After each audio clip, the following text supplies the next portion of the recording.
राधे राधे। क्यों हो जाते हैं जगन्नाथ प्रभु 15 दिन के लिए बीमार?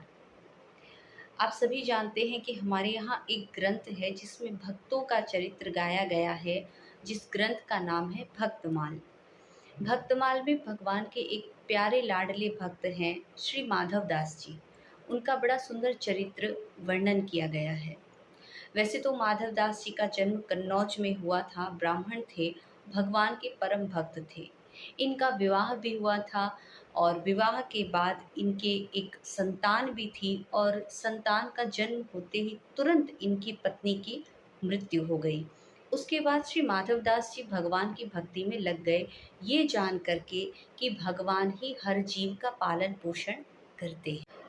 पत्नी की मृत्यु हो जाने के बाद माधव दास जी जगन्नाथपुरी आ गए और यहाँ आकर के भगवान का भजन करने लगे। एक बार माधव दास जी बहुत ज़्यादा बीमार हो गए। उनकी सेवा करने के लिए कोई भी नहीं था, क्योंकि वो चाहते ही नहीं थे कि कोई मेरी सेवा करे। वो सेवा लेना चाहते ही नहीं थे। परंतु भगवान से उनकी तकलीफ देखी नहीं गई। तो स्वयं जगन्नाथ भगवान जिस रूप में रहते हैं, उसी रूप में स्वयं जगन्नाथ भगवान आए और आकर के माधव दास जी की सेवा में लग गए। माधव दास जी को ये बात बिल्कुल भी पसंद नहीं थी। वो हमेशा दुखी रहते थे कि बताओ, जो जिनकी सेवा लक्ष्मी आदि सभी करते हैं, वो भगवान मेरी सेवा कर रहे हैं। तो माधव दास जी बड़े दुखी हुए और उन्होंने भगवान से प्रार्थना करी कि बस प्रभु, अब मैं आपसे सेवा नहीं ले सकता। माधव दास जी ने कहा कि प्रभु, आप मेरी सेवा करें, ये मुझे बिल्कुल भी पसंद नहीं है। तो भगवान ने कहा कि क्यों माधव, तुमने मेरे लिए संसार से वैराग्य कर लिया, संसार छोड़ दिया, अपने शरीर की सुध नहीं रखी, मेरा इतना भजन किया, तो क्या तुम्हारे इस शरीर की थोड़ी बहुत सेवा मैं नहीं कर सकता? भगवान ने भी मना कर दिया। तो माधव दास जी ने कहा कि आप तो सर्व समर्थ हैं, आप ऐसा करिए प्रभु, आप मेरे इस रोग को ही खत्म कर दीजिए, ताकि आपको सेवा नहीं करनी पड़ेगी और मुझे ये ग्लानि महसूस नहीं होगी कि मैं आपसे सेवा ले रहा हूँ।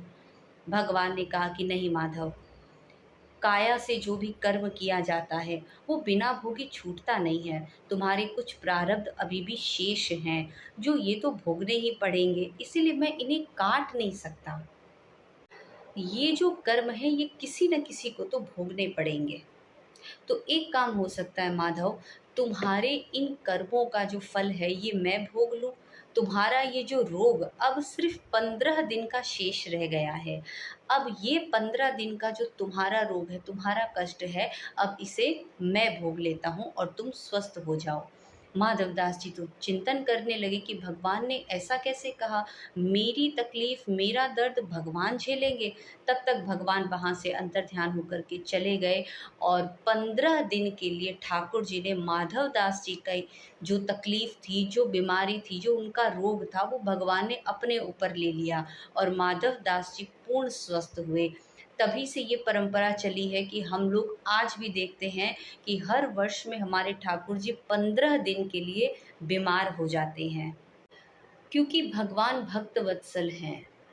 वो भक्तों पर सदैव कृपा करते हैं।